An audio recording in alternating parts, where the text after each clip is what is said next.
Pancake Parlay, episode 91. I'm your host, The Don, and I'm here with Chatters. How are you today? I'm good, Dan. How are you? I'm good. We are a podcast that talks about movies, TVs, games, and general pop culture every week. So let's just get straight back right into it for our first topic of the week, which is Warcraft 3 Reforged and the drama that is surrounding it. Now, I don't know. I don't think we've really talked about Warcraft that much, but on this podcast. But essentially, I'm a big Warcraft fan. I wouldn't say too much about World of Warcraft because I just didn't really have much time for it. But I was mostly for the Warcraft 3 in like 2004 to 2008. That was like my jam. You know, custom games like, you know, created Dota and everything. I just love Warcraft. So essentially, I was really excited when they announced Warcraft 3 Reforged because it's basically just a high res remake. They were gonna, you know, update the graphics. They were also gonna add in some stuff like cinematics. They were gonna do some extra stuff of I think they were just going to add some extra lore that relates kind of to World of Warcraft to make it more cohesive. And, you know, I was really excited for it. And then basically there was no buzz for the game until really only recently, because when it, like, until a week it came out. And then it came out. And then people started to find out that the game is basically not the game that we were promised. And now I'm a very sad fan because I love this game and I just want the best for it. I want the community to come back, but the community has already spoken, and this game is not what we wanted. And Yeah, it's just I, a sad situation all around. yeah. I mean, I was gonna say, did you pre-order the game? No, no, Okay. I'm not. I think I'm not smart enough to, dumb enough to at least pre-order any games these days. Um, After what is it? What is it? The Fallout Fallout? 76, Fallout? you know, Oh boy. yeah, You see, there's always got to be one game supposed to teach us the lesson about pre-ordering games, right? Like for me, it was Arkham Knight. That's the one that kind of got me because I delayed playing Arkham Knight for a while. I actually I think within the last like 1 or 2 years I actually played because I think I actually reviewed it for the podcast. Because that's how late and I yeah, clocked it. and then you were just like, oh, the reveal at the end was not a big reveal. I'm like, yep, surprise. Well, I mean, I think everybody knew what is it? The Arkham Knight was going to be Red Hood. I think the problem was they were like, no, no, no, it wasn't going to be. Anyway, but like, yeah, like for me, it was that game. For you, it was 76, and yeah, I think. And look, you know what? I'm very glad I stuck to my guns, especially for Cyberpunk, because I was like, I'm not going to pre-order Cyberpunk until like maybe a couple of days before the game comes out because I essentially do, and the thing is, it was a good thing that I ended not doing it because it then got delayed till like September or whatever. Mm-hmm. Um, yeah, I just want to get like the cool limited edition stuff, and I don't want to like miss out. But I don't want a broken game. That's basically it. well, yeah, there's that too, and also I was thinking like with a lot of the times when it comes to like pre-orders and stuff, like they want to get your money, because essentially they can change the prices for certain games. So if they get you at like $60 and then the game goes down to 50, like well they've got you $60. So it's too late. Although in a lot of places like Amazon here in Australia, they do have a guarantee that if the price of a game goes down, they will refund you like the difference. So that's really cool. That they're like that is an option. Once again, it is competing with these brick and mortar stores, and they're doing a really good job at doing it too. Like, why go to your local like EB Games, which I think has shut down like a bunch of stores in Australia actually recently. Even Like, if they have a sale, oh my god. well, they all yeah, well, yeah, that's the thing. When are they not having a sale, right? Mm-hmm. But yeah, like, and again, the issue with Warcraft 3 is once again proving the point that yeah, people shouldn't pre-order, and also people haven't learned their lesson about Blizzard and their current state in Well, it's video not what game it's development. it's not what it used to be, and I think No, this has kind not of at dug up all. a lot of old things where a lot of the main people who founded Blizzard and kind of there from nearly pretty much its inception, they've kind of left Blizzard, and they said that you know, essentially the writing was on the wall and they couldn't make the games that they wanted to make. Where I think there was stuff where there was an interview where one of the main guys was just like, yeah, it used to be like a team that was like very close. You know, we kind of make cool games that we wanted to make. And then really it started to become a little bit more corporate. and then they had to make certain other games, certain choices, and you can definitely see it in the past, like maybe 2 or 3 years, that they've done mistake after kind of mistake. The obviously the Diablo mobile phone debacle, all the way to like Oh pro yeah, Hong Kong stance, to yeah. With this, or even I've heard in Hearthstone that they had to change the art of the cards because it has to go through yeah, like yeah, China's capitulate. regulations. So there's a lot of stuff that Blizzard's been doing, and Warcraft 3 is just another casualty of it, that I feel like they don't care about it, which is really sad, because Warcraft 3 means so much to a lot of people, including me, because not only is it a really good RTS, but it introduced a lot of different things, like a hero unit with like actual RPG elements. Like if you get items for one particular hero on one mission, it would transfer over to the next one. Had all these custom games like Tower Defense, like Winter Mall, Dota, of course, Angel Arena, like all these things I used to play for hours and hours because of the custom games, has now also been destroyed, because on top of this, any custom game that you do make in this is apparently owned by Blizzard. It's not even just, they won't even give you a credit for it or making it. They just own the IP. So I feel like it's also killed the creativity of what could have been, as well as anyone trying to remake any of these, because what's the point of it? Like, and I Well, think the worst point of it, this all, is that they've replaced the old Warcraft 3. Like, you can't play that anymore because they just forced everyone to go on this update, and yeah. that's the problem. That's the thing. So from my understanding, like the main reason why they put in the new kind of like literature within rights and what they own from user created content is because they don't want to have the same situation that happened with Dota happen again. So essentially, for listeners who aren't familiar with the MOBA game style or Dota at all, Dota originally was a derivative custom game of Warcraft 3, where it's like what does MOBA stand for again? I Defense don't of know. the I never. Ancients.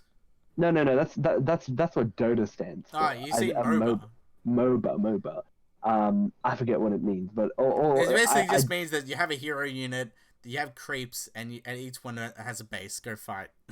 yeah. You like slowly meticulously upgrade your hero unit in an RTS format. I never liked the MOBA kind of genre.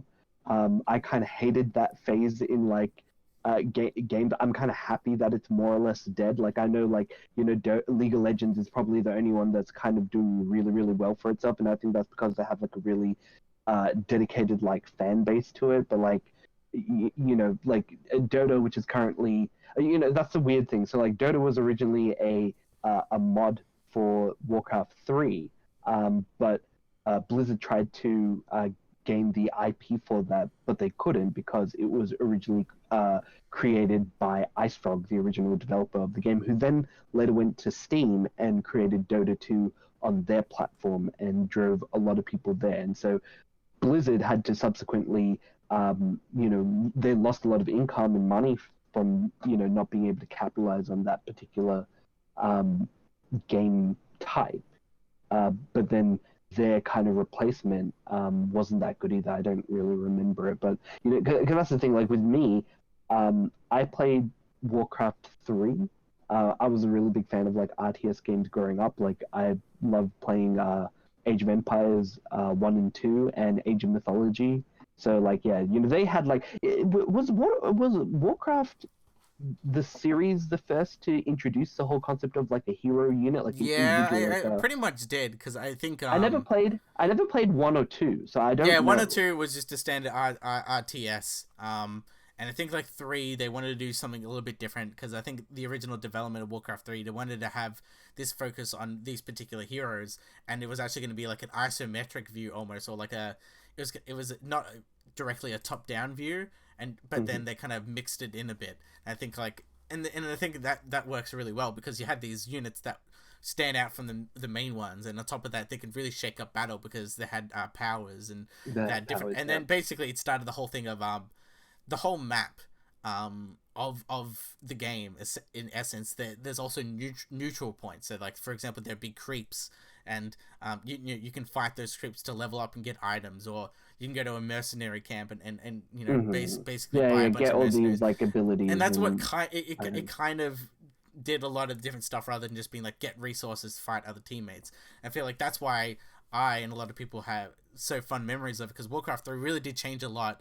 And unfortunately, like the RTS genre is relatively dead at this day and age. Like even something like StarCraft 2 is kind of like dead, another Blizzard property, purely because of the MOBAs and things like that. And I guess like people really, the casuals turned into something like a Fortnite, Minecraft, or like even like Overwatch. So like it's kind of changed almost. But the thing Well, is, yeah, and you can see like the genre kind of has it still has its like its niche. Like you still people have the even for example a good HD remaster is the Age of Empires 2 remaster that came out, and there was even a most recent one as well, and everyone really loves it, and people are still playing Age of Empires 2, the remaster version, well, and it's a shame that Blizzard can't do that. Funnily you say that. From what I also understand about the Age of Empires like community, like because they released like there was like the Age of Empires 2 HD, but then there was like another remaster that was Yeah, there's like a released, and it 4K split the remaster that came out like yeah, I but think it like last year. yeah, but it split the community because people are like, oh well, I mean, why should I get this game when there's already this game here? Which is really stupid. I don't really understand like why they did that. They should just gave an update, just saying, or give a discount for those people. But yeah, that's the thing with the thing with like Warcraft 3 is like yeah, I really liked it. I like the fantasy setting, but I think like a lot of the stuff which you mentioned like obviously has left like a sour taste in people's mouths, especially because like the only other thing that I never played World of Warcraft, but I do know people who have played, and so I know some of the storylines. In fact, my official kind of ending for Game of Thrones that I wanted is actually based off one of the storylines from World of Warcraft, which is like the Lich King expansion that came out for World of Warcraft. So I know a little bit. Yeah, like And then Rise of the otherwise I Lich just King. play Yeah. yeah, otherwise I play Hearthstone. That's my only other kind of kind of World of Warcraft, and that's like kind of a more kind of goofy version of it because you're just playing like it's a digital card game, right? But yeah, other than that, like recently I you see this Reforged thing came out and I heard about it and I was like, all right, it's gonna do okay or whatever. But once again they just dropped the ball. They promised like HD cutscenes or like redone cutscenes and stuff. And they just look like these zoomed in versions and they don't look that great. Even the updated textures don't look that great either. And I think one of the other things that you mentioned is that, yeah, it has prevented, because of the new update that came out, it forces people on the original like CD, version of the Warcraft 3 game and stuff to have to play it and update it into the new kind of client. Although, from what I understand, you can technically download like an old update and just like not connect it to like the Blizzard servers. Not that I condone that, but that is something that you can do with your Well, own yeah, I think legally a lot of obtained people in game. the PC community do that all the time with certain games, where they're just like, after this patch, something else changed, so then we'll use the I old mean, version. So I feel like that one you can still kind of use. It's only like if, like for example, I own the game on disc. I still have my yeah, old discs, and like obviously, same. if you link it to your account, like it is linked to my Blizzard account, so at any time I can download it from like the website, like the installer. But Mhm. I'm pretty sure I can put in the disc and install it that way. I would Yeah, I'd think, but even then, like yeah. I think the thing is, yeah, I but I can't think the play thing online, is and that's yeah. that's also a problem because they took out the old servers. I think like a year ago.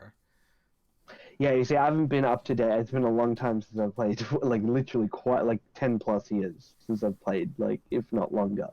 I just missed the And game because like it's like it's a good game. yeah, it's not only that, but I think I just played so much custom games. Like there's the vampirism where like a random player would be a vampire and you got to build like a base to block the vampire, or like yeah, all the Mm. tower defense games were just so great to play, or like Footman Frenzy. Like I just have all these fun memories of these custom games that other people made, or like there was like Angel Arena where you would have like Luffy from One Piece battling some sort of like other thing, like the alien from Aliens, because someone Uh, customly made some cool stuff.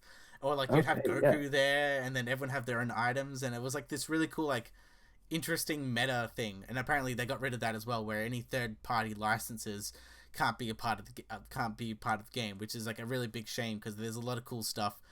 Like that was kind of like, oh, this is this, but it's not really that. Or like even small stuff like Run Kitty Run, which is basically you just had to avoid obstacles and go through a maze.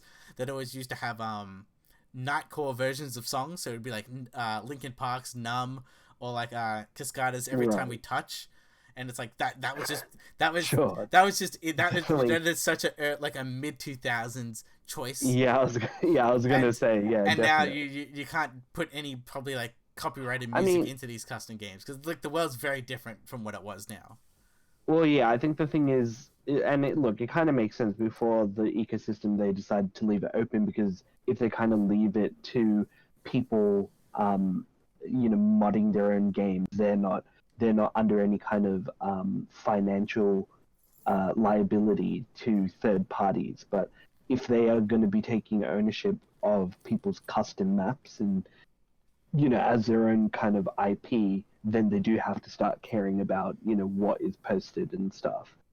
So it kind of makes like the decision makes sense. It's obviously it just sucks. Thing is, it doesn't really matter too much for me because I only really played the campaign, and that's it. I never played the online stuff, but it does suck that like that is a component that I think a lot of people really enjoyed as well. And that's the thing that really sucks because ultimately, this is the kind of stuff that people wanted from the game because they wanted to play the game from its glory days, but now in like 4K or whatever it may be.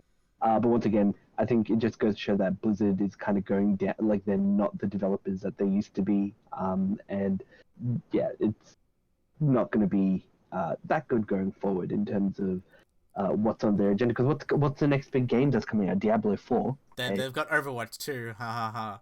And even then, they've said, oh yeah, we're gonna fix this game, even though they knew it was broke. But even then, like it's already like there's so many things you'd have to take back and change for anyone to really love this game to what it should have been. And that's the thing; it's just a real big shame. And yeah, it's not a good way. I mean, it's not a good way to start off the new year for Blizzard, at least. They ended last year pretty badly, and they started this year really awfully. But yeah, we'll go and see. Well, so much so that this game is the worst rated game on Metacritic.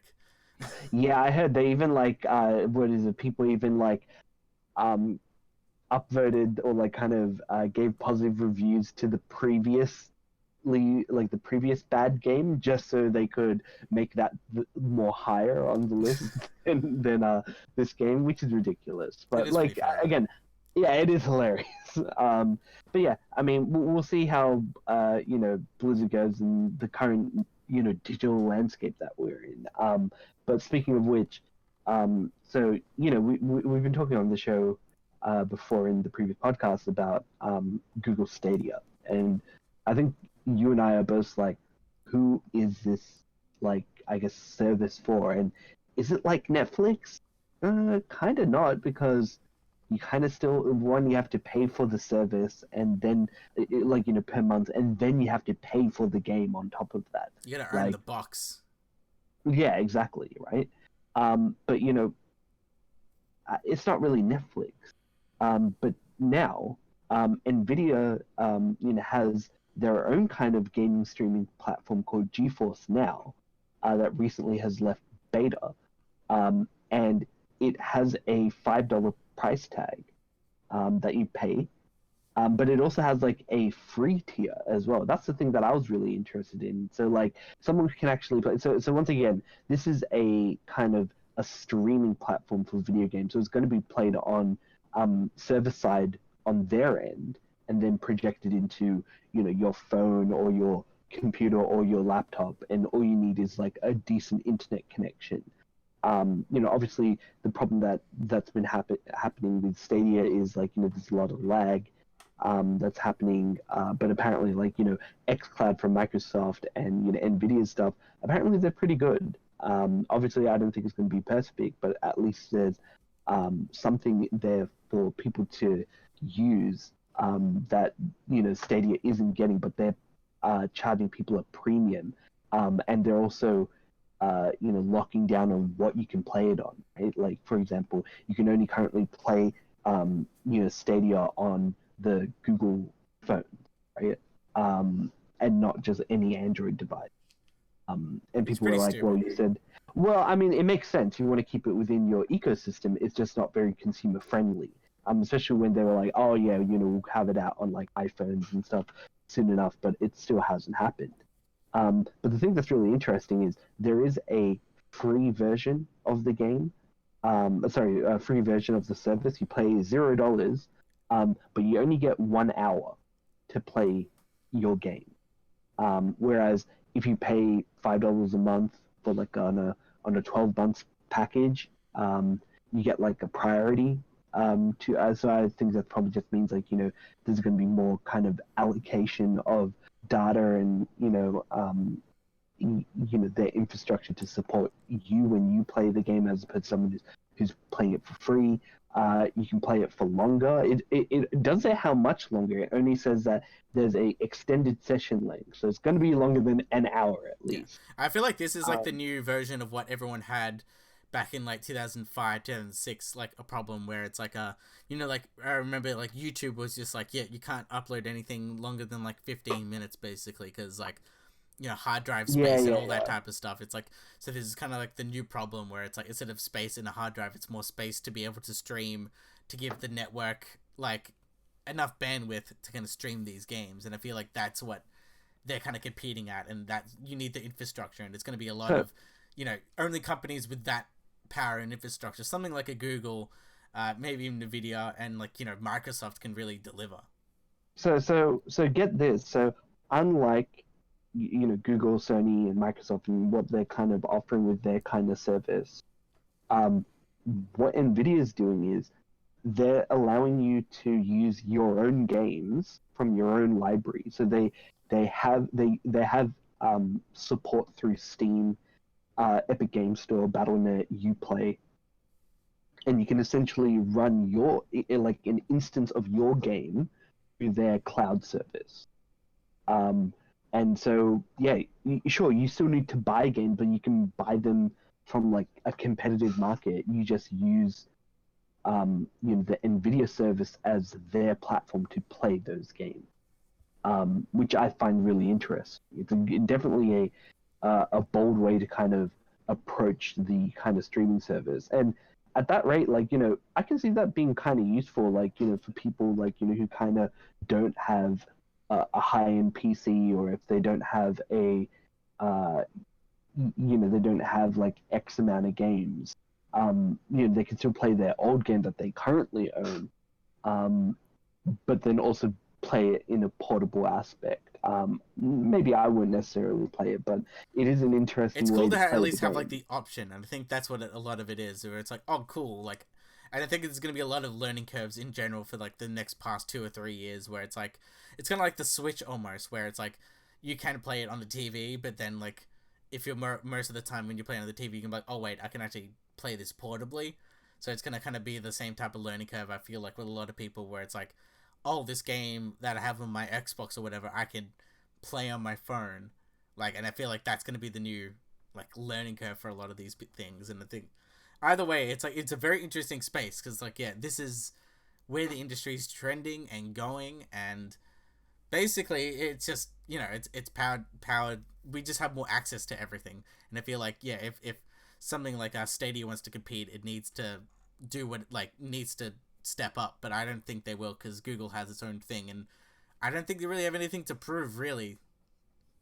Well, they have enough money to just be like, well, we have people here, and we'll get around to fixing it if they really wanted to. So I think eventually they will. It's just unfortunate that like one has a pretty dumb name, and two, it hasn't fulfilled its promises, so it's given a bad look for people who are interested in these kind of streaming services to begin with.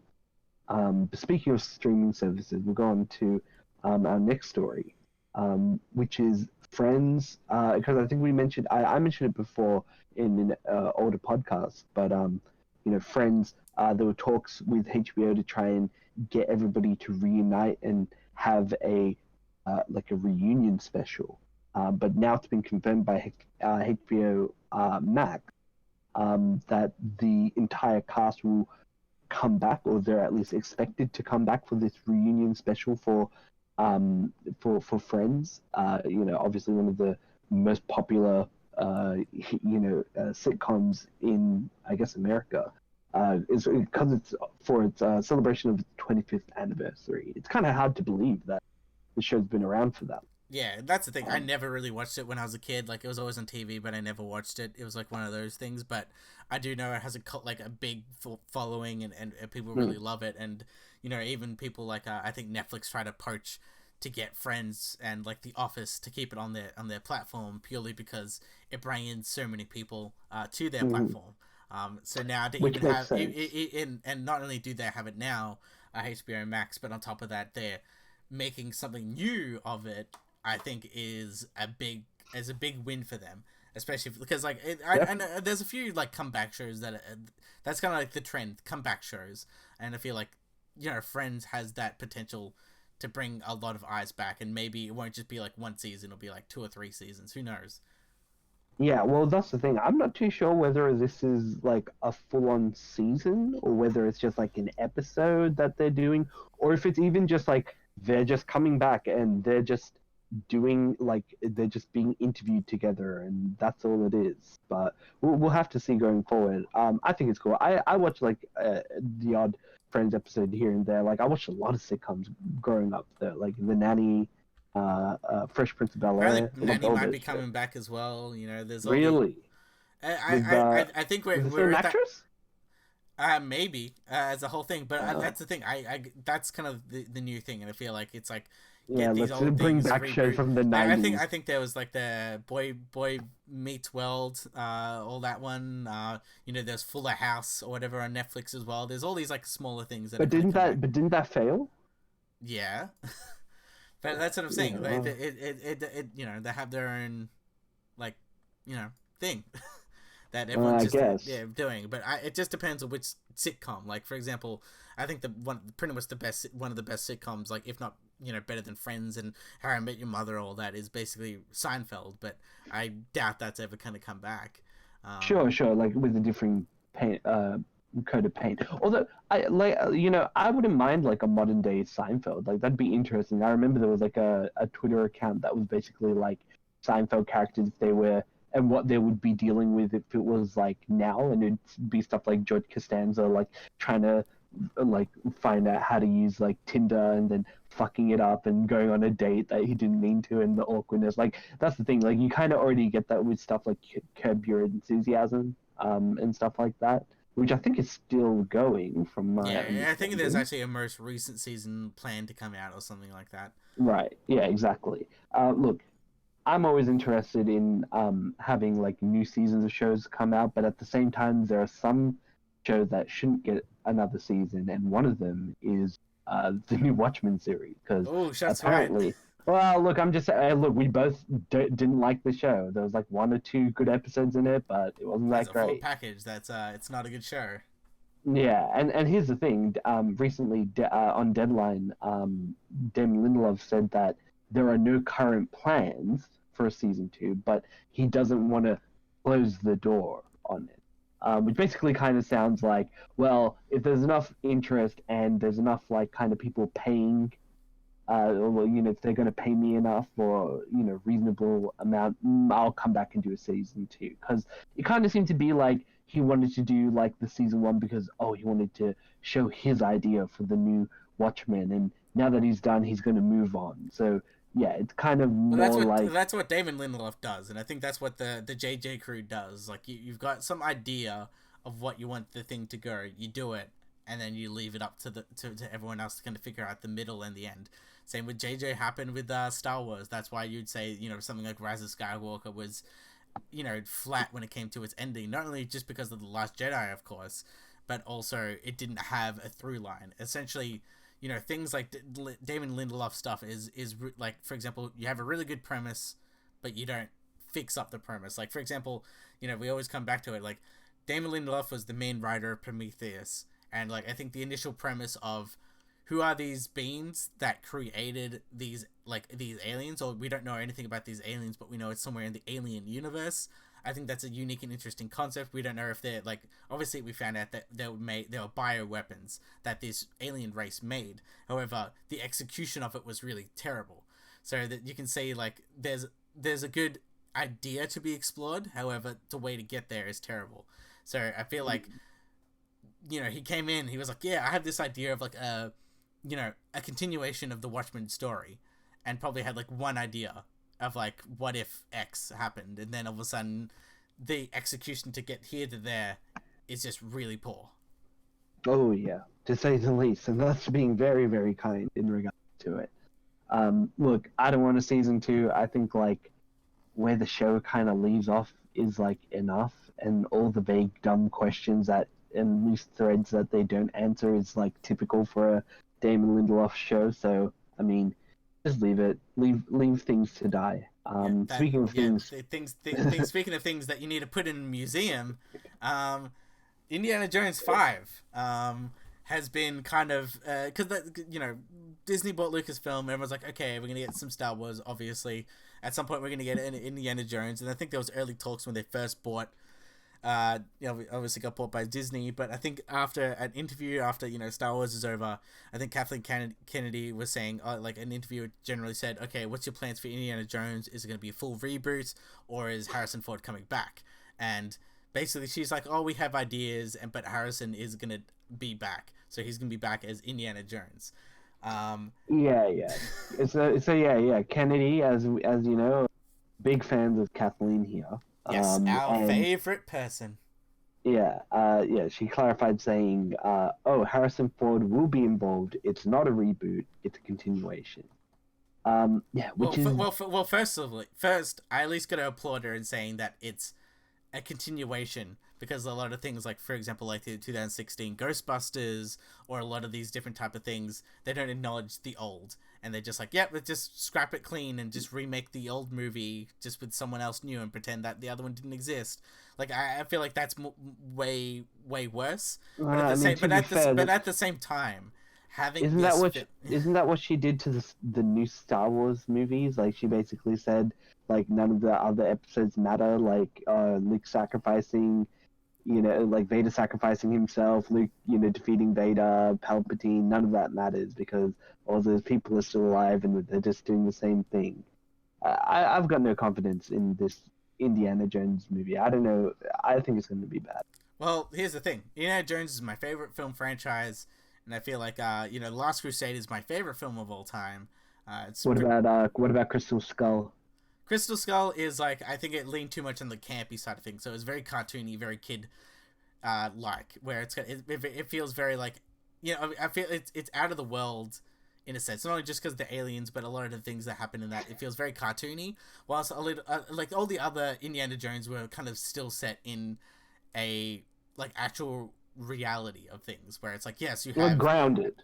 Yeah, it's grounded, where it's like, you do have Nazis, or it's grounded in a sense like you're not swinging rope to the vine with monkeys, but it's like you can still kind of understand like this could happen, and it's not too over supernatural, whatever it is. But still, it's my favorite film franchise, and I just don't want it to, like, before I had confidence, but now I don't, and I just don't want it to be touched. The only way I see this being, you could do this right, is do what I think they did in the 80s, which is have like a young Indiana Jones TV show, where he's just a younger person, someone else is playing him, and it's just these other adventures that, you never heard about type of thing. I think that's the best way to go. However, they're doing it this way, which I know is going to be a disaster, because the modern trend on film and TV shows is the heroes that you had and loved in the 80s, 90s, whatever it may be, we want to deconstruct them. We want to make them, they're already gone through their adventure. They already had the ups and downs, but let's make them worse from where they were at their original beginning of their original journey on whatever movie or TV show they had. And I think that you can see that trend obviously a lot, and you can see it with Luke Skywalker and things like that. So I feel like what's going to happen with this is, obviously he's going to be in the film. How much is he going to be in the film? Who knows? He could be just relegated to Luke Skywalker in The Force Awakens, where he's like literally there for 2 minutes and does nothing. I doubt it, but still, he'll be there. My whole thing of what they'll probably the only way I think would work is he's the grandkid, he's the grandfather of Shia LaBeouf's kids, which by the way Shia LaBeouf will probably not be in this because aside from like something like Transformers, he is very much an art house actor, and that's all he really does these days. So I doubt he'll come back to a big franchise type of thing. But prove me wrong. Also, dude's crazy. Yeah, that as well. He's one of those artists. Like he's one of those types.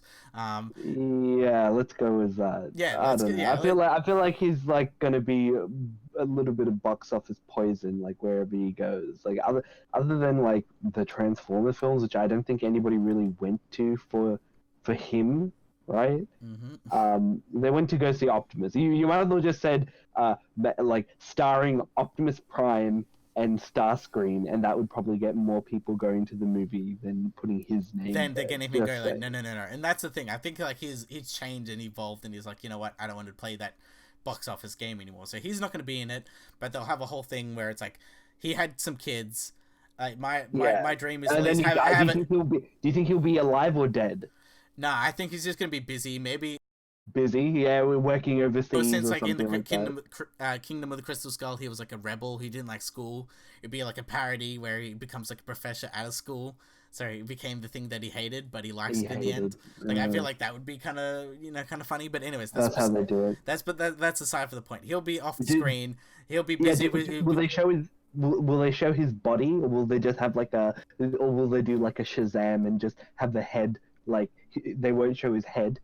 And they'll just be like, "Oh, this is your dad," Like, do you think they'll have any kind of? You see, I think the thing is the typical kind of thing that we typically see, like in the West, at least in the past, and I know it's very common in, a lot of Asian cultures, like in a lot of like Japanese anime. There's a lot of like kids who are raised by their grandparents. So I can definitely, and part of the reason why it seems to be like that is, well, they aren't like restricted by their parents the same way as they would be if they actually had your typical two-parent household. They have their grandparent or their grandparents who are more like kinder and softer and allows them to be a little bit more wild, and that kind of would subsequently lead to a perfect kind of like storm to have like a new Indiana Jones or a new Jones person come out.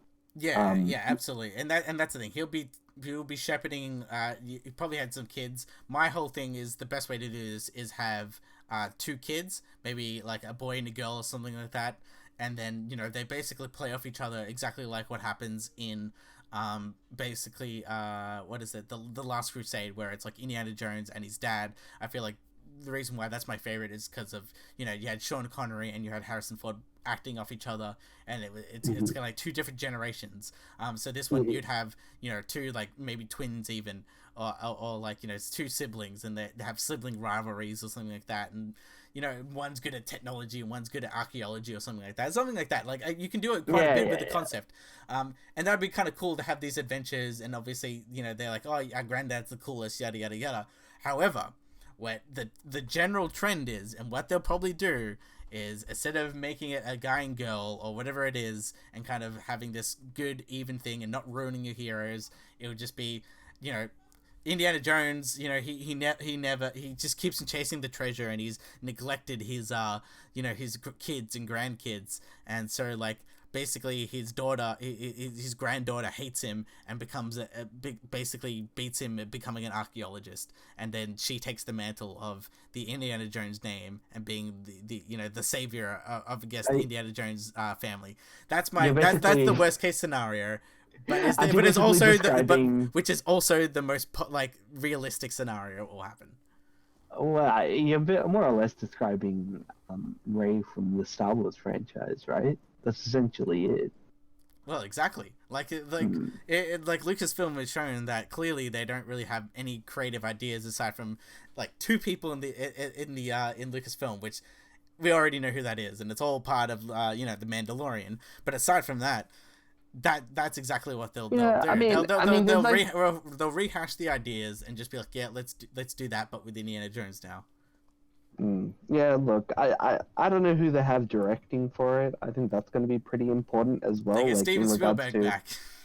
Well, yeah, but that's what I mean. I think like having somebody with like a vision is pretty important in terms of whether or not you're able to execute a film properly. And we've kind of seen that all these films that have been coming out that are like typically bad seems to be coming from people who don't have a good creative vision, or they kind of they aren't too sure where they want to go with it exactly.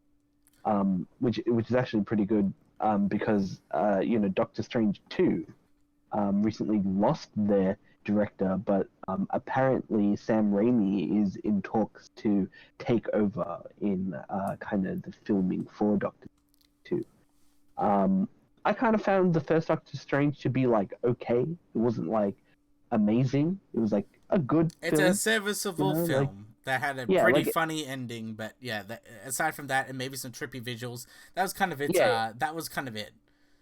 well, and yeah, it'd be interesting to see where they go with it, especially since it's gonna have Elizabeth Olsen playing Scarlet Witch in it, and just Well, seeing how they kind of play up on the whole concept of like the multiverse. Like, are they going to have like actors kind of come back and reprising their roles as different characters? Like, they might have a surprise cameo with Chris Evans playing like a Nazi Captain America, and I don't know, like a Hulk who's like, I don't know, blue or something like. yeah, I feel like this is like their Infinite Crisis almost, where it's like you can have is obviously different worlds, different parallels, and things like that. Well, yeah. Like, I don't think it'll be the same scale as the It won't be Crisis. in I mean, scale, but given the it'd be opportunity. cool, like little fan like Easter egg type of things, where it's like if you know comic lore and where these characters are coming from, you're like, aha, this is like the Nazi Captain America timeline, or Mm, like all these type of things. My whole thing is like Sam Raimi is a very interesting director. Obviously, he directed the first three Spider-Man films, aka the best Spider-Man films, aka the second one. Don't at me, that's still the best Spider-Man film of all time. And and he has his roots in horror. Obviously, he's done the Evil Dead movies, and mhm. and I love the Evil Dead movies. I've talked about them many times. So it'd be very interesting if because I think the initial pitch of this Doctor Strange movie was also a semi horror film. And obviously Mm. they probably got him to be like, oh yeah, you like some weird horror stuff. Let's bring you back for some of this stuff. And I feel like that'd be interesting. And on top of that, since Sam Raimi is going to be there, that means that we're going to get a cameo from Bruce Campbell, probably somewhere. Let's hope Marvel is at least going to give him some leeway, at least get some sort of cameo from Bruce Campbell, because all these movies have it. So I feel like that needs to happen. Yeah, I think it's a pretty interesting kind of sequence of events. Like, who would have thought that Sam Raimi was going to come back and work for Marvel, right? Like, randomly. Yeah, Yes. and the funny part of it is he should be tapped to go. Like maybe after this one, he'll direct Spider-Man 4, whatever the new Spider-Man film is, so they can finally Yeah, finish maybe. off. He can finally do all the Spider-Man films. Yeah, I mean, well, that's the thing. Well, I mean, that's the thing. Like, the third Spider-Man movie will be like the last one. Like, that's like a crossover between Marvel and Sony. And then after that, I'm pretty sure like Sony will more or less get the rights to Spider-Man again, and yeah, like maybe that would give an opportunity for him to be like, hey, can we use my Spider-Man again? Or they'll do like a multiverse, like the Spider-Man thing, just maybe semi live action with even just with Doctor Strange, since it is multiple timelines. You could easily get all the different Spider-Man in live action and bring them back. Like even just for a small scene, I think people would enjoy that. But I don't know if Marvel/Disney proper would be like, yeah, we don't want any relation to any of this at all.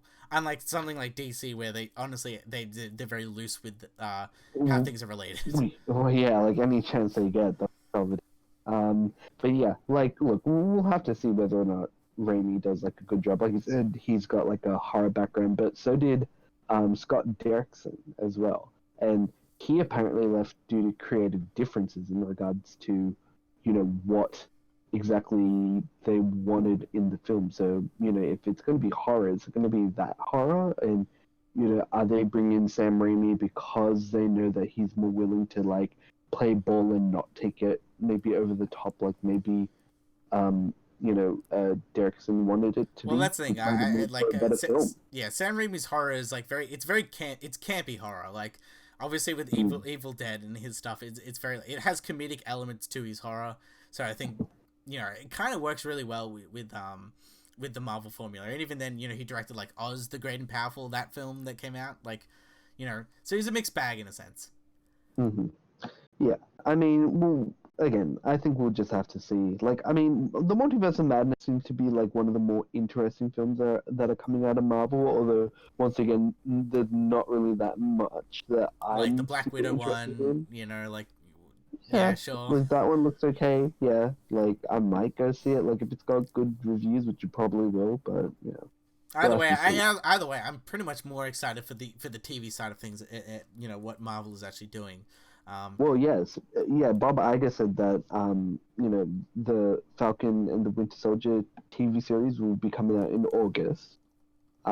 The Mandalorian season 2 will be coming out in October, which is bizarre because I totally forgot that they're currently filming it now, so it will be coming out this year. So Man, they're I gonna don't get know. that special effects like done in like 3-4 months.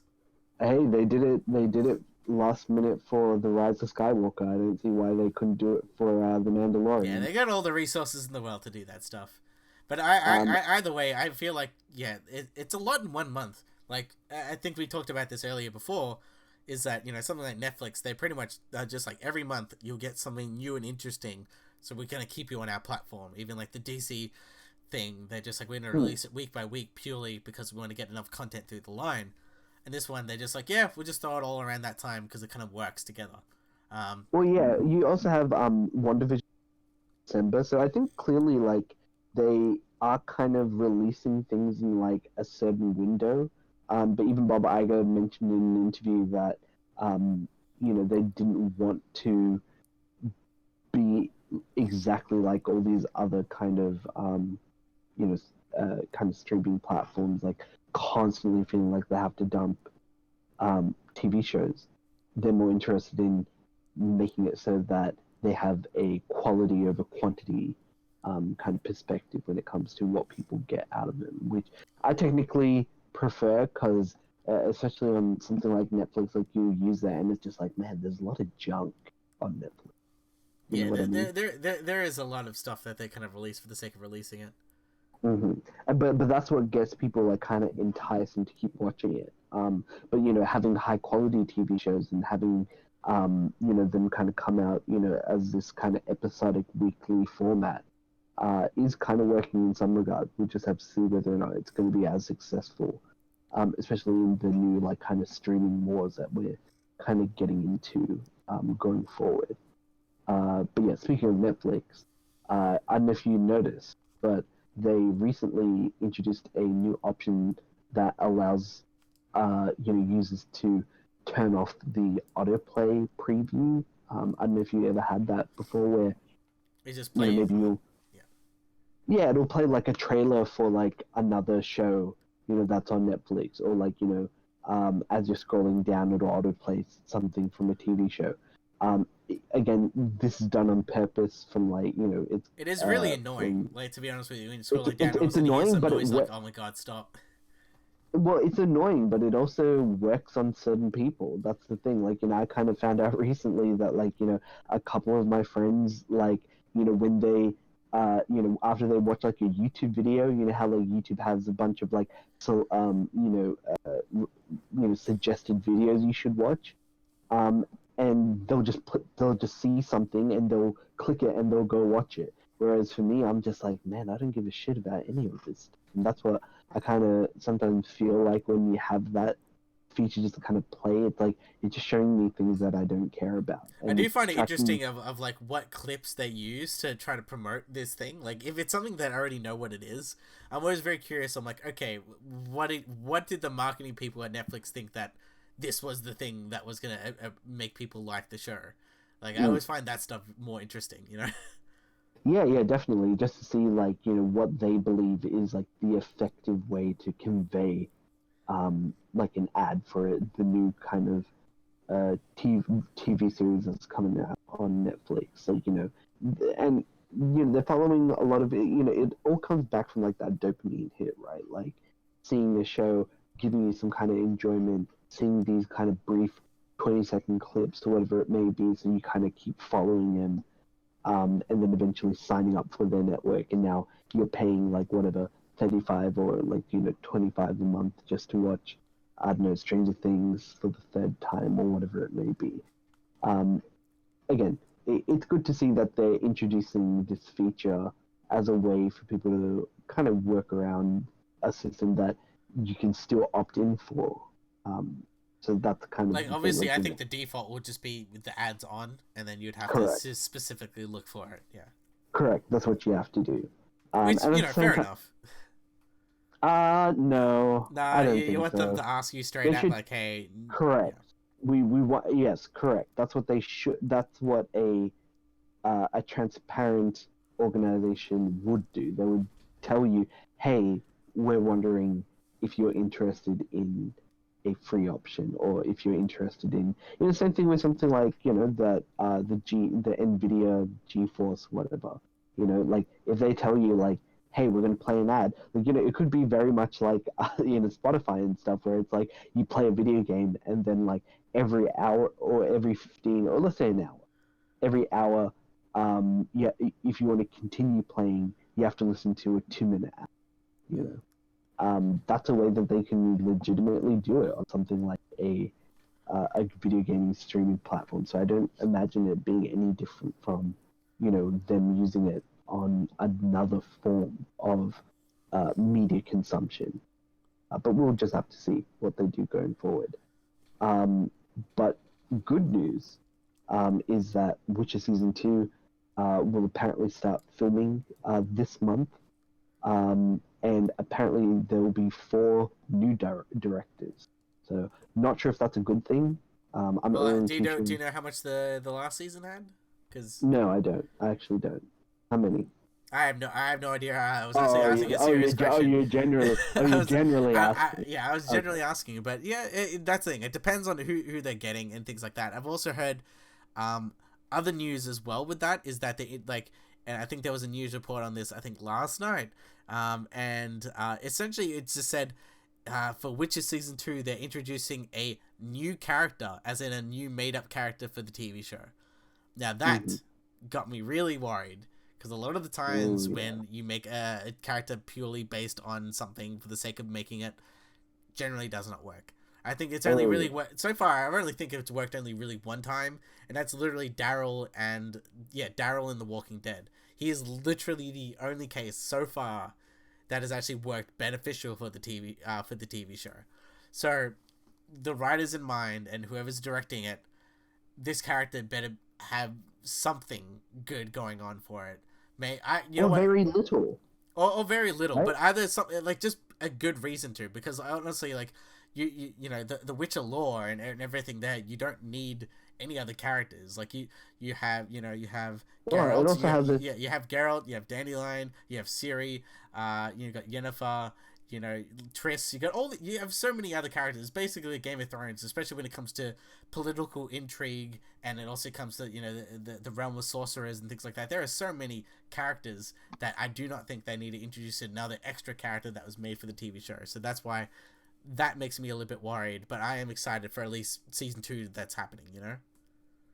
Yeah, I mean, it's good that a season 2 is happening, and I think the thing is like, I remember when I was reviewing season 1, I was like, man, like the narrative for it's so disjointed, and it all seems very like, there's a lot of padding in it. But the story, from my understanding, is very accurate to the first 2 books or something like that. Yeah, Um, and the first 2 books do so jump around. I think it yeah, just needed a better explanation of explaining it all. I guess to yeah, TV show. or they should have just streamlined exactly what happened, and just, again, it's not the same as a book. It's an adaptation after all. They can have at least some creative liberties in regards to how they execute their, show, by comparison to the book or the game.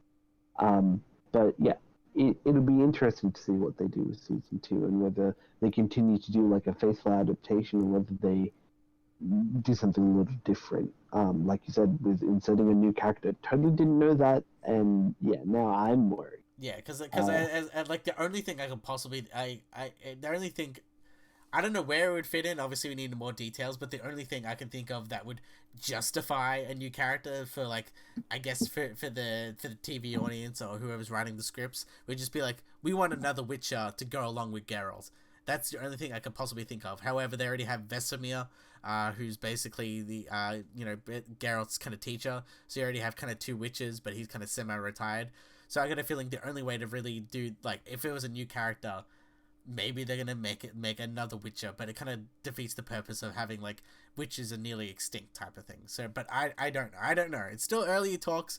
Either way, I just feel like inserting a character that people had in their own minds, and that isn't part of the main story. Kind of it always kind of hurts in the end. So I'm hoping, well, yeah, yeah, it also kind of interrupts potentially interrupts the narrative flow of what's happening in the story because now you've thrown a wrench into the well-oiled machine, right? In regards to the story that they want to tell. Like now, all of a sudden, if like Geralt's wife comes, let's say he has a wife, another wife, or a new wife comes out of nowhere, and it's just like, oh, by the way, I'm your wife, and it's like, where the fuck did you come from? But it's like it's not canon with the story, and it just so it's like completely destroys what the story was before type of thing. It's like, exactly, yeah. exactly, yeah. And we'll just have to see whether or not they do the same thing, whether or not they're able to kind of continue, whether they're able to maintain the momentum that they had from season one, or whether or not they kind of continue the fumblings from season one. We'll see. I like Witcher. I like Henry Cavill. It's nice to see him work. Yes. And we meme it up all the time about like what is Henry Cavill doing, but I guess we know now he's Yeah, doing he's not going to Witcher. be Superman for a whole year, basically.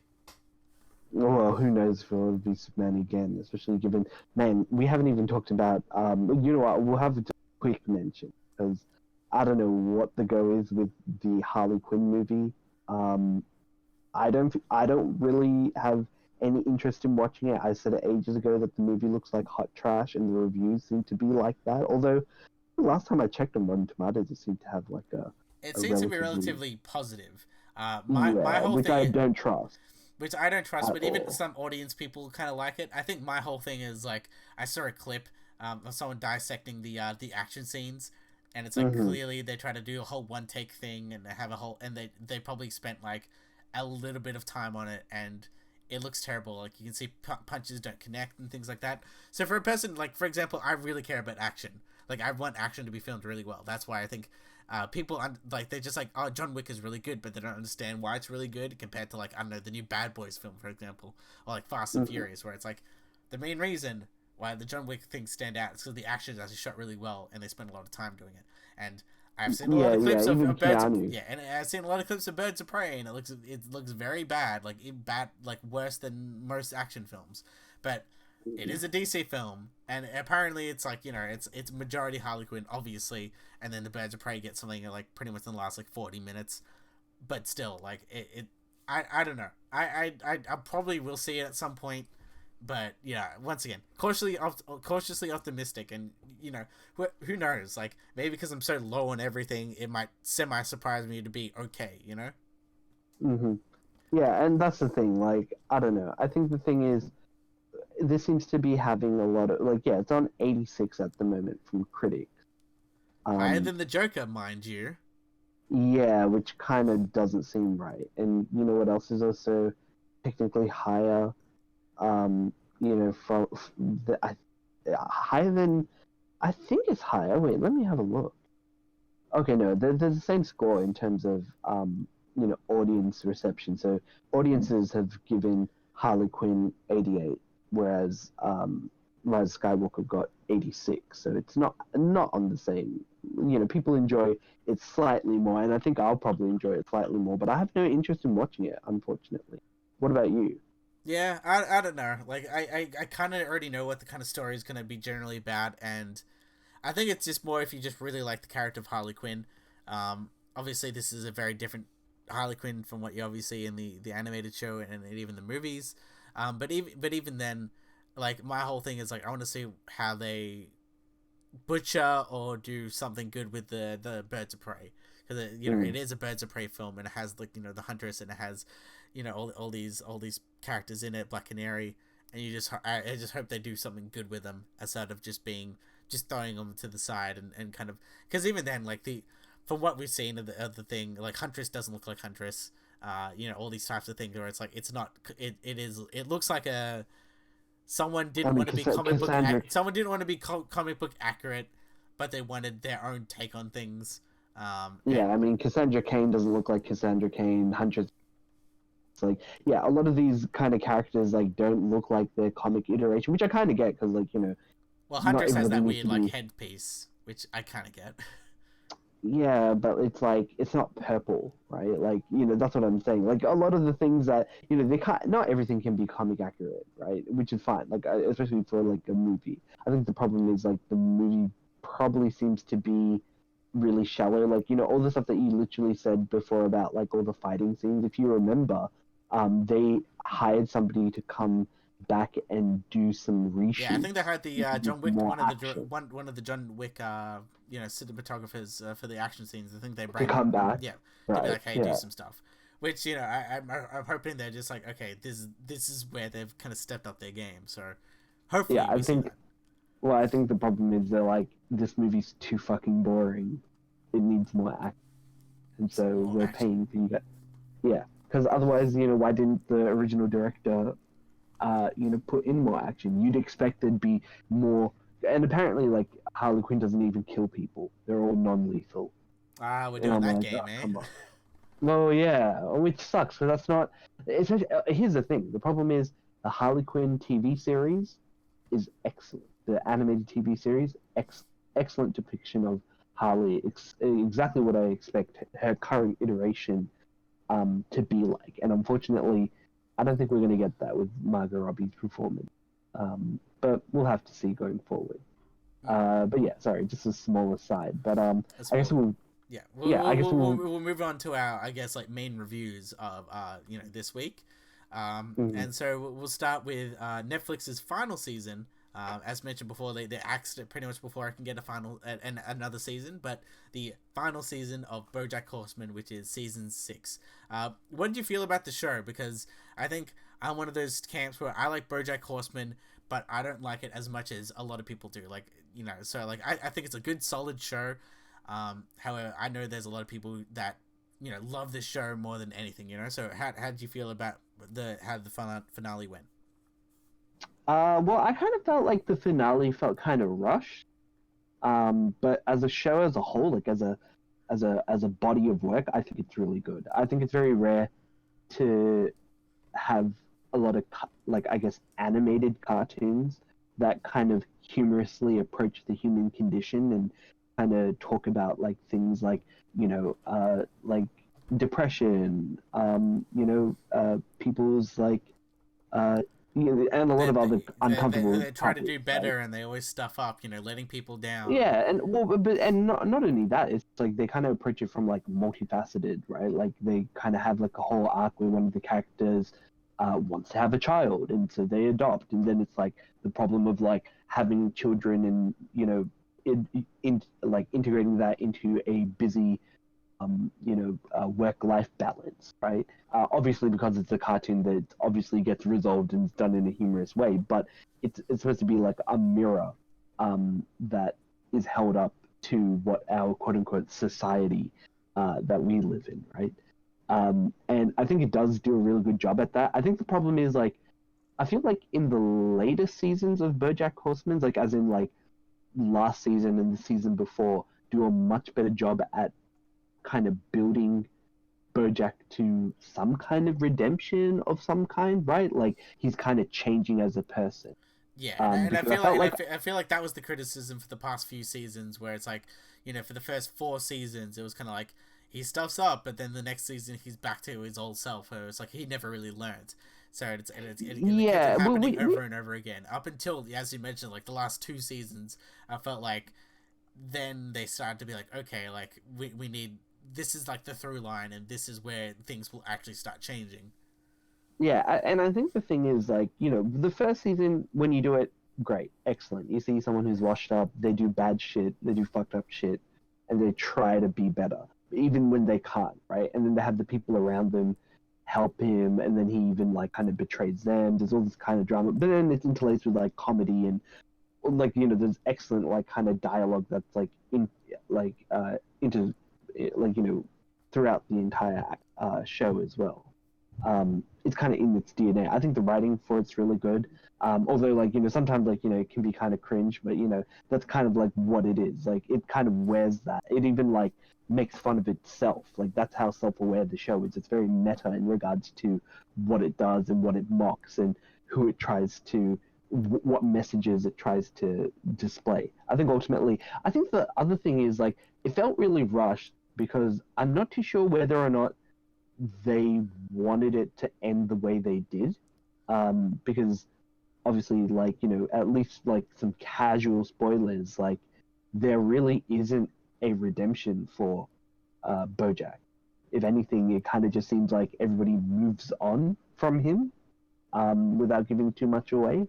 Yeah, I feel like, yeah, like it all really comes Which is down to fine. that's the thing. I feel like it honestly, like, it, it kind of almost takes away the what do you call it, like the positive feedback that you would get from, like, having a full redemption, like with, for example, like with that with the, the final moments of the episodes and things like that. You can kind of, I think you can obviously just kind of speculate, like, yeah, this is generally how it would have gone, so I don't need the 100% payoff of seeing this on screen type Like, of thing. yeah, It's like how it happened yeah, and like how the way it ended, you can kind of be like, okay, I can kind of assume in my head this is generally how it's gonna go, and this is how people are gonna be reconnecting to each other, and this is basically the new life moving forward. Like, we don't 100% have to see it, but at the same time, like, obviously, since you know that, like, if they just told you, like, outright, this is the final season, and the creators of the show are like, this is the final season, I think would be more acceptable. But since we already know that, like, basically Netflix, like, basically cut it off, basically with more or less one season left, I would assume, basically finishing off Bojack. It kind of gives it just like, okay, you had something else planned, but it, like, because there's obviously going to be some sort of, like, bigger redemption, because obviously, like, well, here's the thing. I don't think. Here's the thing. I don't necessarily think that there was supposed to be a redemption. I think the thing is, like, the lesson ultimately with the whole. I think that they're trying to show within BoJack is that, like, yeah, sometimes, because I think they even say, like, life happens and you die, but then it's like, life happens and then you still have to, keep living, right? And I think that's the point. It's like all these people in his life have kind of moved on. Like, I think his manager doesn't really want to have anything to do with him after jail. His kind of best friend seems to kind of still want to be around him, and, like, the dog guy, Peanut Butter, like, he's still, like, around and still he's, like, kind of like his best friend now, which is kind of ironic given how the show started because he hated Mr. Peanut Butter or whatever. But then there's also, like, I forget her name, the South Korean was it Lynn? chick. Her name, No, I don't think so. Anyway, Diane. There we go. Diane. So Diane, like, her character is like, like, Bojack's like, oh, wouldn't it be funny if this was the last time we speak? And then she's just silent because it's like, yeah, she doesn't want anything to do with Bojack going forward. And I think that's the point. It's like this. I think the ultimate kind of consequence, what it was supposed to show, is like, yeah, there were supposed to be consequences in the end that everybody kind of leaves him after everything he's done. But the problem is, because it was rushed, it's done in a pretty half-assed way. And also in the previous episode, they kind of try to do a bait and switch where it's like, oh, he dies, but then he doesn't die, So I think that I think that episode was really good. I would assume. I like that. No, the episode's really good, but I think it's very cheap in terms of, like, what they tried to do. Because in no way I was like, oh yeah, they're gonna. He's because, like, obviously I knew there was one more episode left. I'm like, okay, like, is it gonna be everyone rounding up to be like, oh, how Bojack was, and I think like, Horseman lived or and that's the thing, something. that could have been a better concept if he just completely died, and then the last episode was them But I reflecting think with that's Adam being in the picture, because it's almost basically the same type of thing that happened in the end, where everyone's being distant and everyone's moved on. So essentially, him but I being think around, that it's but like, I, you can see that everyone's moved on, you know. yeah, yeah, as in like everybody's life becomes better because he's dead. Like, is that what you mean? Well, that's the thing, but it is very brutal. I guess, but Yeah, maybe. this show is relatively brutal of how it depicts, I guess, people with like, anxiety or depression, or thing like that hurt other people, like, having like abusive type of relationships. And I feel like, yeah, Hmm. obviously with Bojack, he was kind of like the main center of all these things, that like if you just acted, like a certain person, it would be better slash different. You can even see, like, as you mentioned, like people drifting away, where it's like, I'd say the past like season, or like Hmm. season and a half, you can definitely see like, for example, Todd, for example, and Mr. Peanut Butter are basically very distant, and aren't really part of the show, because obviously the main show part of the show is Bojack.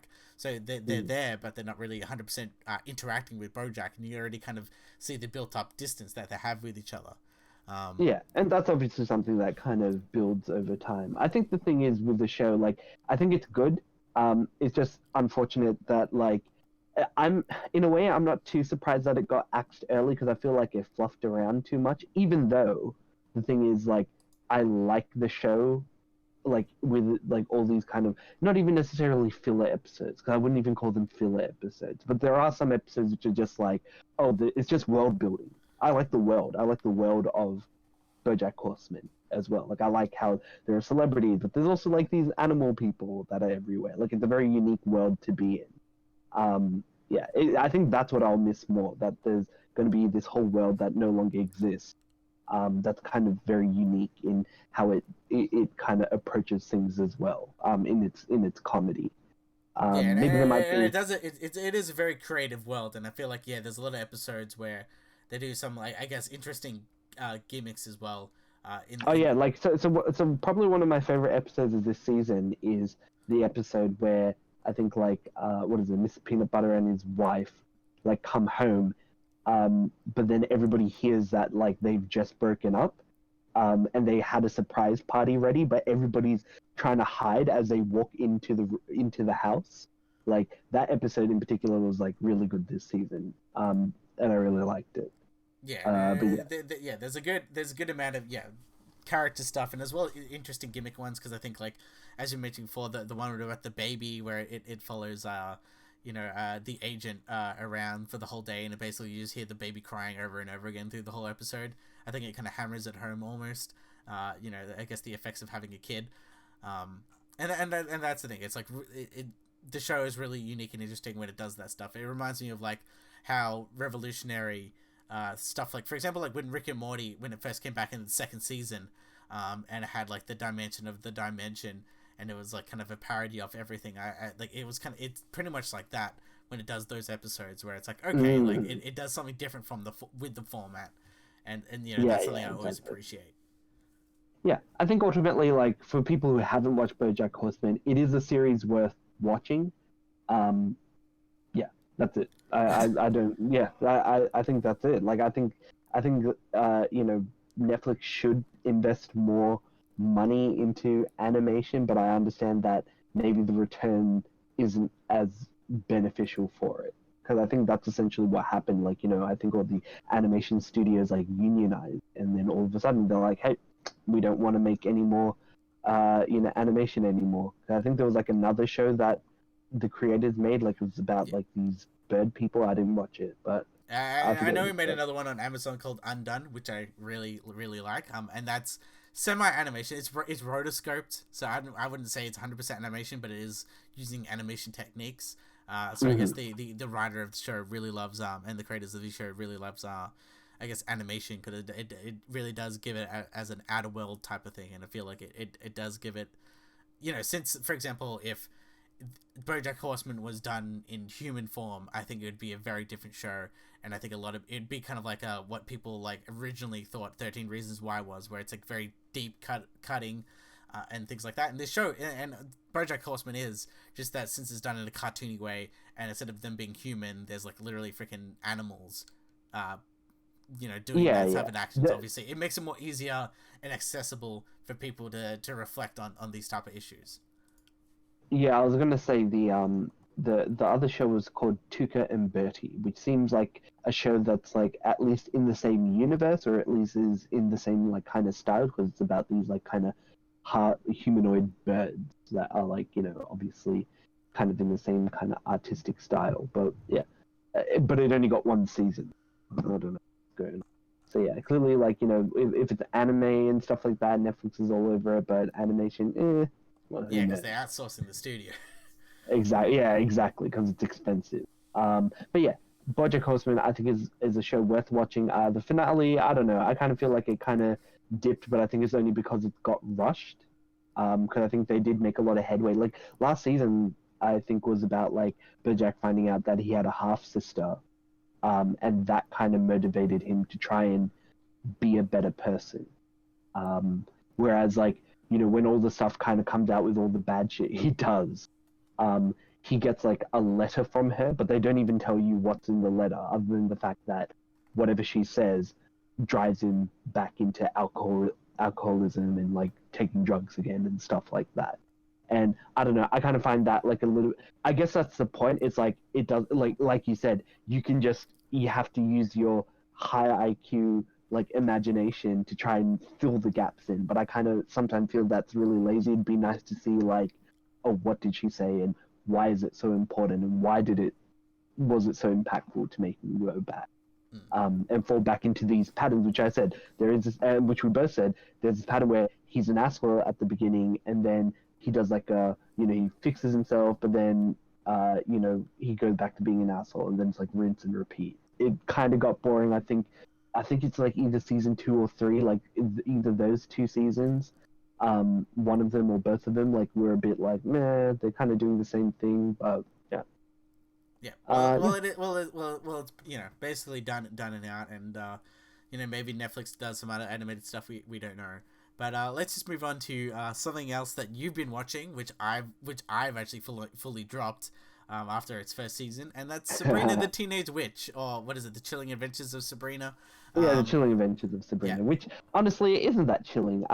Once again, I think like obviously I'm a bit biased because I like watching, or I'm invested in like Archie comics. As for people who don't know, I like art comics, and therefore, I'm also a big fan of like, Riverdale, and purely because I read the comics growing up. And so therefore, for me, um, when Chilling Adventures of Sabrina is like, oh, well, let's see what's the manifestation of this character and see where it comes to this season.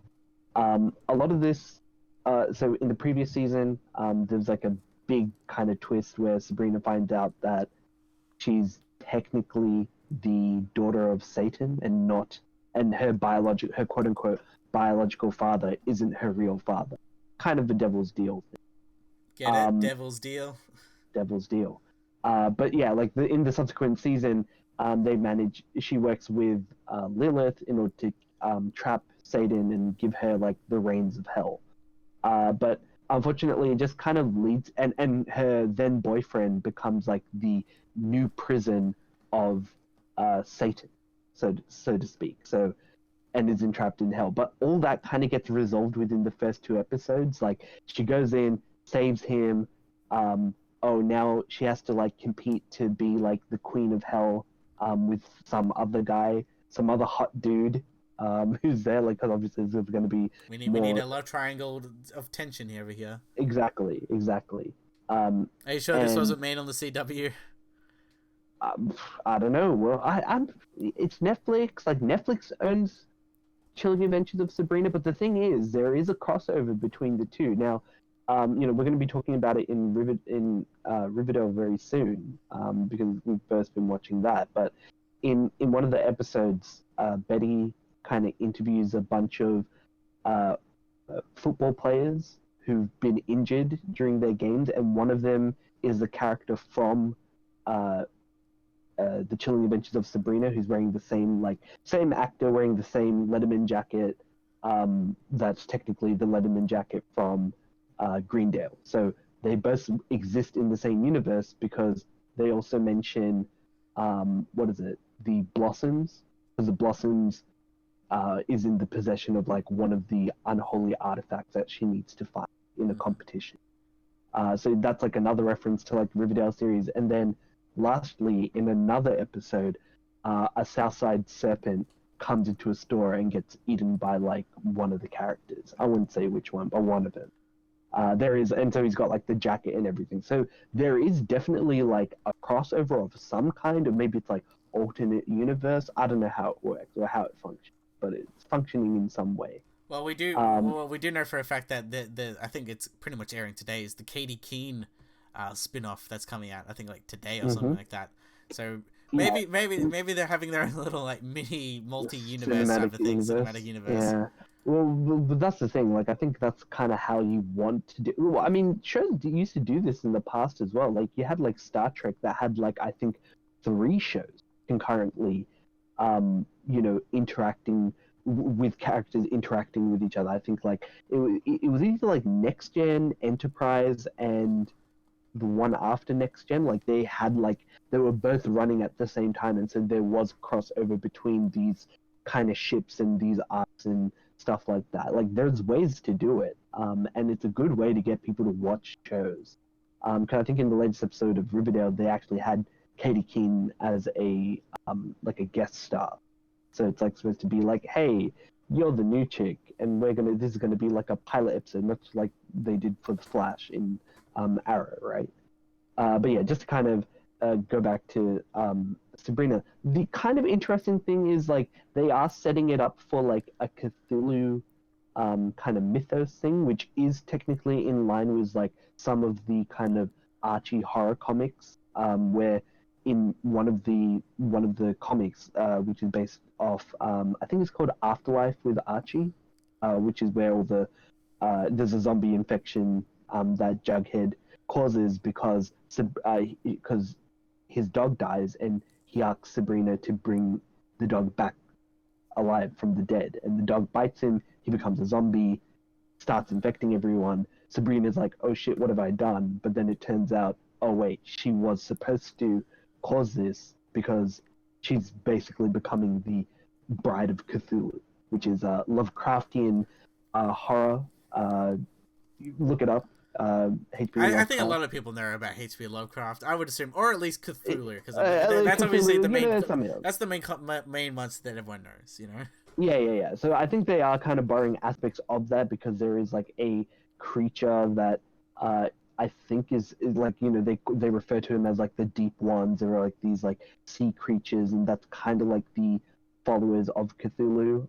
They kind of mention him at the beginning, but then there's like this other kind of I think they call him pagan witches, right? That kind of move into Greendale because they kind of kick Satan out. Satan's like, hey, I'm not giving you guys my power anymore. Fuck you, witches. And so they're all underpowered, and they have to try and fight off these pagan witches who believe in like another god, which I think is supposed to be a reference to other Cthulhu-esque myths. I don't know if you watched True Detective, right? Yes. So in True Detective, they talk about like the Yellow Man, and they talk about Carcosa, which is like the place in which they in the show. It's like a detective show, and it's where they like kind of kidnap children to like sexually molest them and stuff like that. Carcosa is essentially like a fictional world created by like an author that later got like adopted and used for like kind of Lovecraftian kind of horror mythos as well. And so, one of the characters is called Carcosa, and instead of like the Yellow King, it's like they refer to like an entity called the Green Man, which I think in a very similar way is supposed to be like a similar kind of like beyond comprehension scary monster, right? But then towards the end of the season, they kind of set up for like, oh well, more bad shit's gonna happen in the future. So again, I think the problem is the show still has the same problems where it's like characters.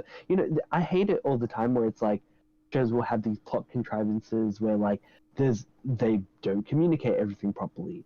They forget really simple things that should be really apparent. It's all these kind of typical teeny stuff that I always teeny also like as in small, but also like as in teenager shit. That's really bad. But the thing is, like, I think ultimately, I didn't tell like, oh, it's not what it looks like type of thing. yeah, Or no, is it that. more just like I didn't tell Oh you yeah, that? Or there's literally, because I think my whole thing is like, and I heard because like my sister was watching it as well, something along the lines of like, yeah, the friends of Sabrina are just really annoying. So I'm assuming it's a lot of friend drama. It's like, oh, why are you hanging out with them? You know, like you feel like you're rejecting us. Is it that type of thing? You know, where it's like you're there's hanging out with the not. cool group and not hanging out with us. Is that? There was a little bit of that, but that's like not like a very relevant thing in the story. I think it's my. I think the friends were more annoying last season and the season before that, whereas this season, like now that they're more established, they have like a more important role, if that makes sense. Because like one of them has the ability to like use her, even though Like it was yeah, in a, she's like still what actually foresight or something like that. yeah, she has like the ability to like kind of have like premonitions in a sense, right? Um, but yeah, like even she doesn't really get utilized either. And Harvey, like the main love interest, like he always carries around a pickaxe when it comes to like all the battles, which seems really impractical. It's like I get it, like yeah, you work out a mine, you could still use an axe or something, right? But yeah, I think the thing is like I wouldn't recommend this show unless if you like the Archie comic series and stuff like that. It obviously has problems, but I'm willing to torture myself and watch it. Well, that's the thing. How do you rate this show? Because like it's like from what I'm uh, understanding, you're kind of enjoying it, but you kind of yeah, like it's like a it's like yeah it's because like it's a good love hate relationship. It sounds like. because it's like because the thing is like the casting and everything's really great. It's just like the story and the implementation of this. Actually, the story ideas are really good. It's the execution of those stories that are either done really poorly or really rushed. Because and I mean, this is the thing. All the CW shows and all these kind of like shows that are aimed with drama as a motif, they all have this problem. I think the problem is like there's a lot of really good ideas. It's just they should have been rushed. Like all the stuff that I was telling you about, like the pagan witches, that should have been the focus of the entire season, or the entire focus should have been about this competition that Sabrina is having in hell, not both, not how she's trying to go back and forth, and I think that's the point. Like in the end, like there's a time paradox that happens. They go back and they do an end game and they go back in time, and I'm like, man, they're doing this too much. Like all this stuff, right? Like it's Like breaking becoming a bit of a continuity almost. no, not that. It's just using time travel as a means to like fix things. Yeah, But the thing and is, obviously that, and then when that comes into play, like power creep will come in, and it's just kind of like at that well, point, the any serious situation that you would have, you can easily fix it, and then obviously they have to take away the power at some point, right? well, that's the thing. It's like essentially, like everybody gets killed by the pagan witches. Sorry, spoilers, right? Don't Everybody worry, gets I was killed. gonna watch it. Well, spoilers for people who are listening, I guess. She manages so everybody dies, but then she goes back in time and manages to kind of save everyone, but she doesn't maintain the time loop that let her escape in the first place. She causes a time paradox because anyways, the point is there ends up being two, and she says, "Hey, you wanted to go rule in hell, so why don't you go rule in hell, and I'll stay here on Earth." So the problem is there's now two Sabrinas, and because did this, the consequence. And this is the thing that's kind of good with time travel is like there are usually consequences for going back in time, and the consequence of what she did and saving everyone is now it's going to lead into like the big Cthulhu god thing. I think the problem is I think the idea is really cool, but I think it's going to be executed really badly. But I'm still willing to kind of blast through it But and what just. makes you think that? Is it just because they're just not setting it up properly, or is it just do you feel like this show and its tone does not have the I It's guess not the the tone. I think foresight it's of it? just whoever's directing and whoever's like kind of writing the show, they have the good ideas, but the execution of those ideas are bad. That's it. Like, it's like they get the cliff again, notes of like all the good stories of Sabrina, but then they're just like, I yeah, don't know, like middle not even part. that. Like, not even that. I don't even remember them talking about pagan witches in any of the previous books, but it's like the idea is really cool because it's like because it kind of like contrasts with like religion, like how there's pagan religion and there's like a kind of what you would consider to be like Abrahamic religions or like a kind of institutionalized religions, and they're kind of considered like the proper and moral way to follow a religion, right? You know, whether you want to say like Christianity or Judaism or Islam, right? Like all these religions, like they all look down on people who do pagan or idol worshipping and stuff like that. So in a very similar way, you have like another group of witches that kind of come in who pray to like a different god to get their power. And they have different abilities that the witches aren't aware of, but they look down like when they see them as like pagan witches, like oh shit, like we killed like these witches, like killed all these pagan witches once like Satan came into power, right? So now that Satan doesn't exist, all the pagans have come out of the woodwork, and that's the point. But like even my description of this is doing way more justice than how it's kind of executed in the show. Like it's almost like done in like Instead of 30 like seconds. building it up as a threat or like, oh, how are we gonna tackle him, Like, or how big well, is I mean, how serious is it? They're just like, yeah, whatever. they are built as a threat. It's the problem is like they're scary, but then they don't really do anything for the most part. Like yeah, they eventually like get what they want in the end and get certain things, but they're not like a constant threat throughout the actual show, as opposed to like even like certain things like I think in the last season there was like an episode where they get attacked by witch hunters, I think. Oh, maybe that was in the first season, I don't know, but like that episode like was like, oh holy shit, like there's like people who can actually kill witches. Like it's pretty crazy. But yeah, like unfortunately, like a lot of the story does like a bad job at trying to make you feel like, oh, there's going to be a lot of consequences for what happens. A lot of the time, and I think this is a big problem, is that Sabrina will just come in and she'll just demand what she wants and she'll get it, and it's just like, you don't what? Like no, you're supposed to There needs to be earn some sort of things, earning or drama to or a get it. trial to get, and there are literal trials in this I do in remember the that show, this show but had a lot of different like trials, like it didn't. yeah, but Yeah. yeah, but I think the thing is like a lot of it is just like it is kind of Mary Sue-ish, but I think at the same time like you are building. So Sabrina is throughout the show is shown to be pretty adept at magic, but at the same time like you do make her out to be this super big scary threat, because if she does turn evil she would actually be like a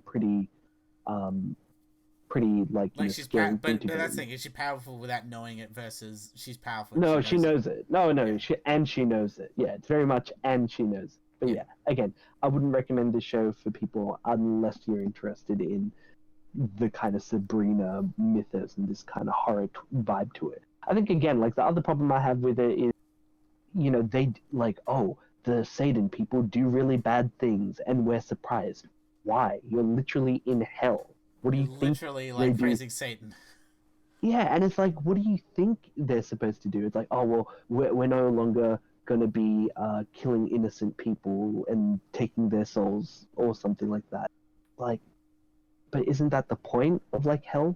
It's people selling their souls, And I think like that's the hardest part of adapting, like making like people who worship the devil or something, like as in like the good good. guys. Yeah, It's like the yeah, hardest thing. It they're has to not. be, and that's the thing. There has to be a worse person or something like that. But even then, it's still objectively bad.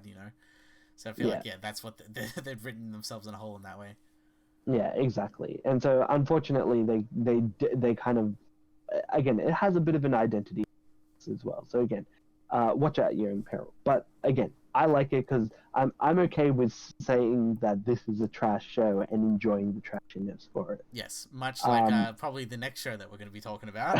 Riverdale. Yes, this is my guilty pleasure. Even though, like Definitely. for example, like the first season, like I think we can unanimously agree, like they did a really good job, and Really good job. and I'm like, oh yeah, they've established a more darker tone in this universe rather than being kind of campy.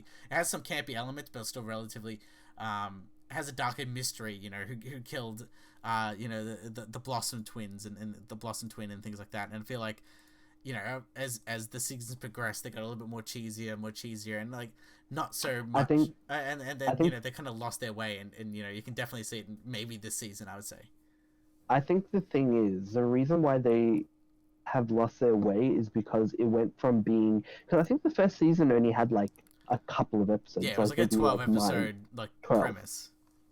right? So it functioned very similarly to how like these Netflix TV shows would have been, where there would just be an hour and it would be very story driven and story focused. And I think that's the reason why the first season's like kind of unanimously people really like the show.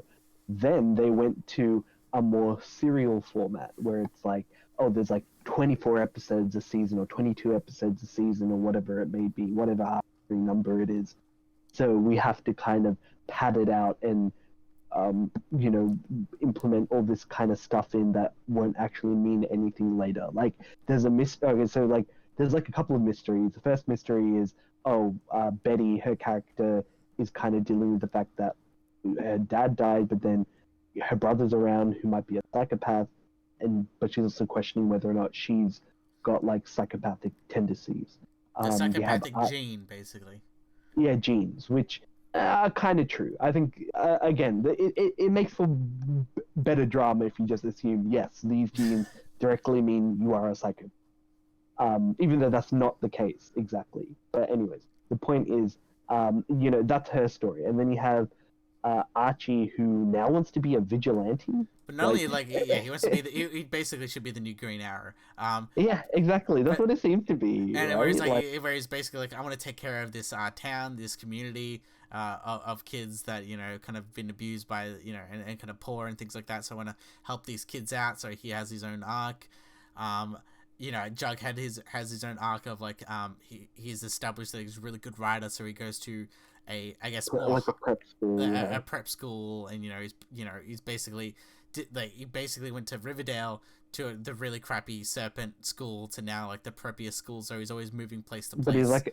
But I think the thing is he's also like an outcast, and so he's trying to prove himself while also trying to find out like what's going on in this school, because there's a lot of like there's like a secret society.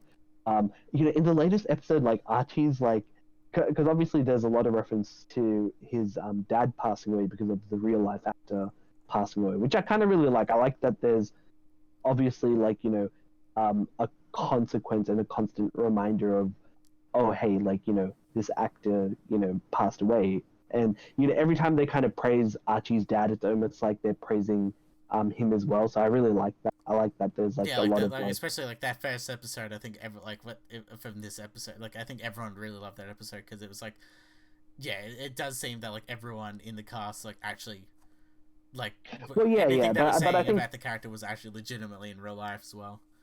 Well, yeah, but I mean, like that first episode was like literally dedicated to him. But I think the thing is, like throughout the whole show, it still continues. Like everybody, when they make a reference to him, they're like, "Oh, your father was like a great man. Like, sorry for your loss." Whereas, like, it's really funny because there's like people dying left and right in the show, and they don't mention him. Like, like oh, Midge died. There's like all these other kind of mainline actors who like kind of played characters who are dead, but they don't get like much reference at all because it's obviously not story relevant. Veronica's obviously fighting her dad, right? There's all this kind of stuff, but then there's a lot of, I don't know. Again, I think the thing is the mystery in this isn't as interesting as I think last season, but we'll have to see how it all comes together. Yeah, because like essentially it's not really a spoiler because they really they reveal in the last season is that the whole thing is the group knows that Jughead is dead, and it looks like they murdered Jughead. Presumably. and that's basically the premise of the mystery of this season. Yeah, And like essentially, what leads to you it. can clearly see there's been a build up because the prep school that he goes to, he finds out that his basically granddad was responsible for writing these. I forgot what they were called, but they're basically like I don't know. There's supposed to be like some these like horror mystery like books. mystery books, kind of like what do you Yeah, call it, Nancy Drew, which is kind of yeah, another Nancy. CW thing, anyways. I forget what I forget what the real life equivalent of those books are. But anyways, yeah, like Nancy Drew. Yeah, Yeah, it's kind of like that thing, and it basically it set up these things of like horror mystery, stuff, and essentially like he gets penned and he gets selected to write these stories and continue on the legacy of these books, and obviously they're about murder mysteries. So clearly, this is something about a murder mystery, and basically like you I think you obviously learn the cues pretty on like, okay, this is all kind of a setup. It yeah. Like it has to be. Like it's obviously like they talk how the theme of